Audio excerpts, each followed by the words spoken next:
Jadi ini bukan clickbait. Kemarin itu aku panik banget karena layar MacBook M1 ku itu dia bergaris-garis.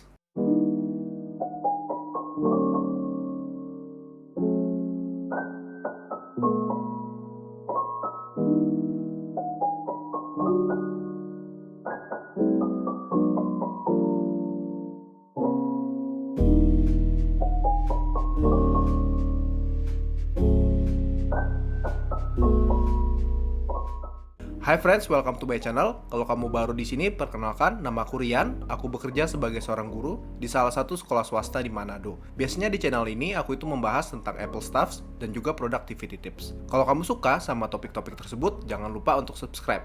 Thank you. Jadi di video kali ini, aku akan menceritakan permasalahan yang terjadi di MacBook M1 ku, yaitu layarnya bergaris. Isi videonya akan aku bagi jadi 3. Pertama, kita akan melihat permasalahannya itu bagaimana. Kedua, kira-kira penyebabnya apa. Dan ketiga, solusinya itu bagaimana. Let's check this out.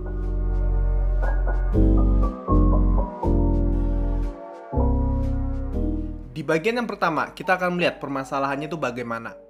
Ini adalah tampilan saat pertama kali layar MacBook aku mulai bergaris. Kalian bisa lihat cukup parah. Dan ini adalah tampilan MacBook-nya saat aku restart 2 kali. Lebih baik dari yang pertama.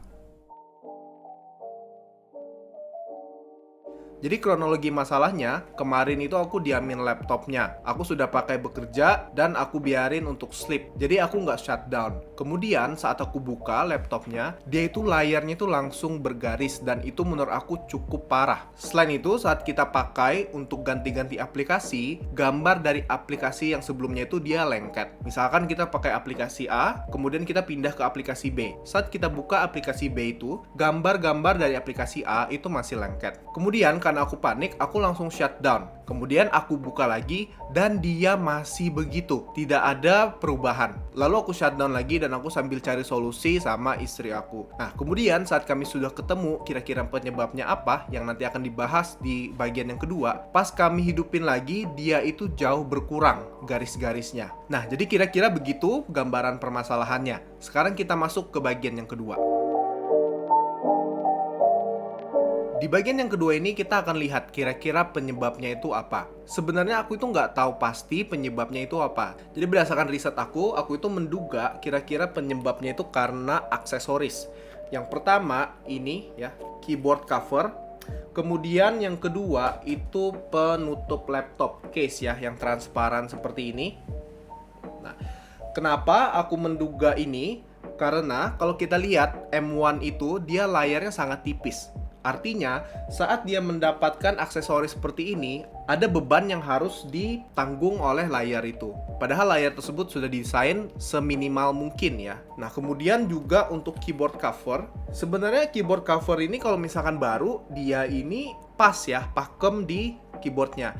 Tapi ini aku sudah lama, makanya aku juga banyak banget ya pakai untuk ngetik. Kalau misalkan kalian lihat fotonya, dia itu cukup menggelembung-gelembung. Nah, kalian bisa bayangin ya, kalau misalkan kita taruh di keyboard, terus kita tutup layarnya, pasti itu kan dia tidak tertutup dengan sempurna, karena dia ada gelembung-gelembung begitu. Jadi sejauh ini, aku itu mengira penyebabnya itu karena aksesoris yang tidak kompatibel. Dan di sini juga aku tuh merasa bahwa M1 ini ternyata dia cukup sensitif. Kemudian juga, itu kemungkinan pertama, kemungkinan kedua, itu bisa jadi karena pemakaian yang akhir-akhir ini cukup berat. Memang di minggu ini adalah minggu yang terpadat bagi aku, kerjanya tuh bisa pagi sampai malam. Ini bisa berbagai kegiatan ya, tidak hanya pekerjaan, ada juga perkuliahan dan juga membuat konten-konten. Nah, tapi ini juga aku nggak terlalu yakin ya saat aku membaca komentar kalian bagi para pengguna M1, itu banyak yang pakainya itu lebih lama dari aku, lebih berat dari aku. Jadi mungkin kecil ya kemungkinannya di bagian kedua. Jadi aku masih prefer yang pertama tadi. Atau mungkin aku juga ada menduga alasan ketiga, laptop aku ini aku jarang banget shutdown. Aku sering sering banget sleep. Bahkan saat aku selesai kerja malam, itu aku lupa shutdown, aku tinggalin dia di sleep. Kalau misalkan dia itu dari pagi sampai sore, itu aku jarang banget sleep ya. Karena biasanya aku tuh cuman istirahat bentar, lalu sambung lagi untuk menghadap laptop karena ada yang dikerjakan.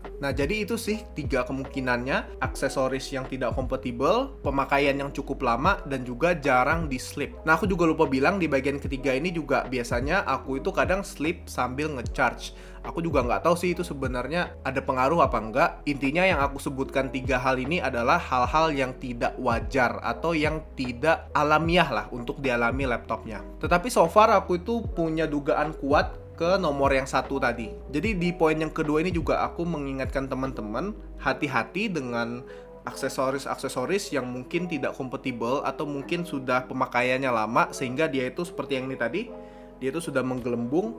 Dan aku juga lupa bilang, ini case-nya dia sudah ada patah nih. Nah, ada patah ya. Jadi aku pikir sih ada pressure, ada tekanan di situ ya. Dan juga kenapa aku menduganya karena keyboard cover, waktu aku lihat di layarnya itu membekas banget ya keyboard covernya ini di layar MacBook aku. Nah, kalau misalkan kalian ada mengalami juga layar bergaris, coba kalian komen di kolom komentar kira-kira menurut kalian penyebabnya apa nih. Oke, ini bagian kedua, kita langsung ke bagian yang ketiga. Di bagian kedua tadi kita sudah lihat ya, kira-kira penyebabnya itu apa, itu masih kira-kira ya. Kemudian di bagian ketiga ini kita akan lihat solusinya bagaimana. Jadi karena aku menduga untuk aksesoris itu penyebabnya, aku itu langsung lepas aksesorisnya, semua, keyboard cover dan juga case, aku lepas semua, kemudian aku restart. Nah, puji Tuhannya saat di restart itu dia jauh-jauh berkurang. Walaupun kalau aku lihat sekarang di layar M1 ku itu masih ada sedikit. Tapi kalau misalnya kita lihat dari jauh, itu tidak terlalu kelihatan. Cuman kalau kita lihat deket banget, itu kelihatan banget. Jadi solusi yang pertama, itu aku langsung lepas aksesorisnya. Solusi yang kedua, aku langsung hubungi seller. Jadi kebetulan aku belinya itu di Shopee. Dan mereka itu menyediakan garansi internasional. Nah, jadi ini berhubung ini weekend ya. Aku sudah kontak mereka via WhatsApp, tapi masih belum dibalas karena ini bukan jam kerja mereka. Nanti juga aku akan update ke kalian bagaimana prosesnya setelah aku itu mau klaim garansi ke penjualnya. Oke, solusinya sejauh ini itu yang sudah aku lakukan. Sekarang kita masuk ke bagian kesimpulan.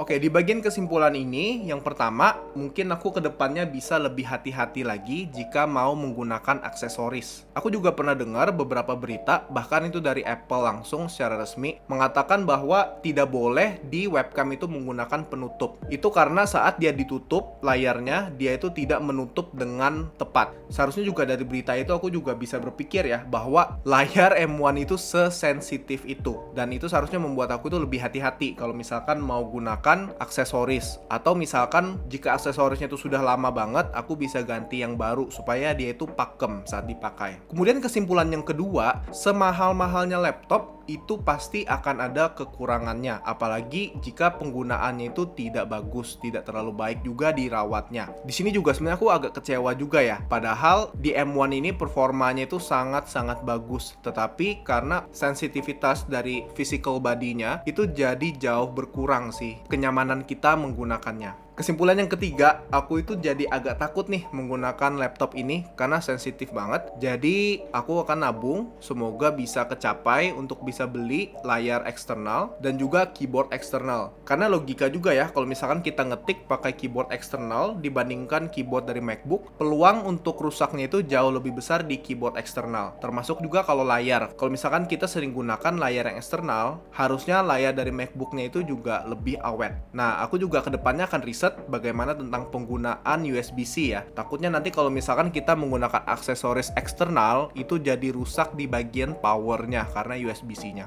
Oke, jadi 3 hal itu yang menjadi kesimpulan dari video ini. Oke, kita sudah sampai di bagian akhir video. Terima kasih sudah menonton sampai akhir. Kalau misalkan kalian ada pertanyaan atau dari penjelasanku juga kurang jelas, kalian bisa taruh di kolom komentar. Aku akan jawab sebisa aku. Kalau misalkan kalian juga ada ide untuk konten-konten selanjutnya, silahkan juga berikan di kolom komentar. So, thank you for watching. Don't forget to like, share, and subscribe.